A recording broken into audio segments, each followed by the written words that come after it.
Hello, it's Addison again with TurnFit Personal Trainers, and welcome back to my living room floor where I'm going to talk about lower back pain. So lower back pain is the most common musculoskeletal ailment. It's mostly found in those with sedentary lifestyles who are often sitting for 3 or more hours at a time. However, it can also be found in those whose work involves heavy labor with repetitive motions and those with altered lordosis, which is when the arch of your spine is pronounced.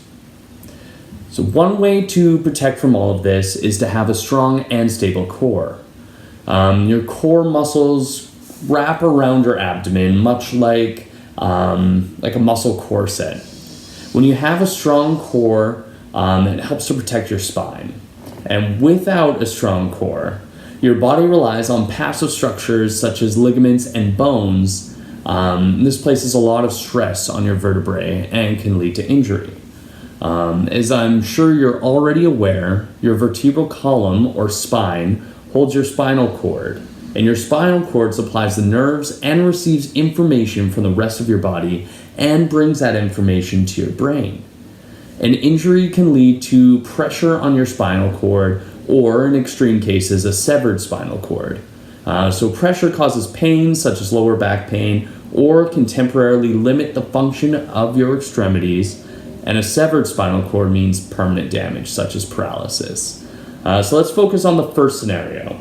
Your core isn't strong enough to hold your vertebrae with correct posture, and that can cause your vertebrae to either slip or provide excess pressure on one side.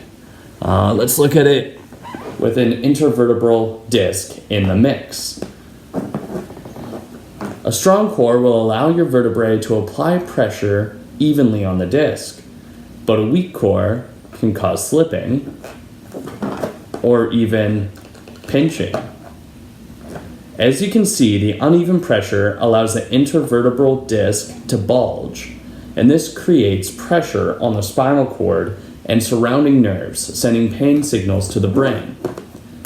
So now let's look at a couple exercises to strengthen that core and prevent or reverse this from happening. So the first one I want to focus on is a tabletop leg press. So last week I showed you a dead bug. This is very similar, and quite possibly it could be considered a regression from that, but let's get into it. So you just lay it on your back like this. You want your knees at a 90-degree angle stacked above your hips. But instead of having your arms up like this, you are instead going to push along your knees here. You want to create even pressure on going this way on your knees and reply with your knees going back the other way. Of course, while you're doing this, you want your ribs settled and that deep belly breath. That deep belly breath is going to ensure that your core is engaged, keeping that lumbar spine right along the ground there. So all you have to do is push and hold it there. When you're doing this, it doesn't take long before the shaking starts happening. It's actually quite difficult. You just have to hold it here for a little while. Excellent. So that is the tabletop leg press. Simple enough, but very effective.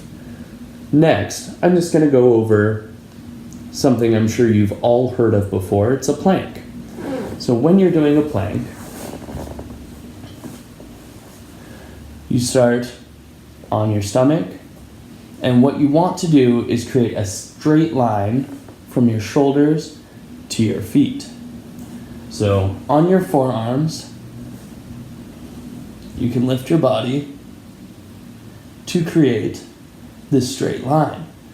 One thing to focus on is your shoulders. You do want your elbows directly beneath your shoulders and to depress your shoulders down just so you're not hunched over like this. And then you also want to create that straight line with your back, otherwise you're not going to be doing the core work. So this can be held for as long as possible, and constantly doing the tabletop leg press as well as a plank. You can help to strengthen your core to hopefully prevent from further injury. Excellent. Thank you very much for watching, and I'll see you next time.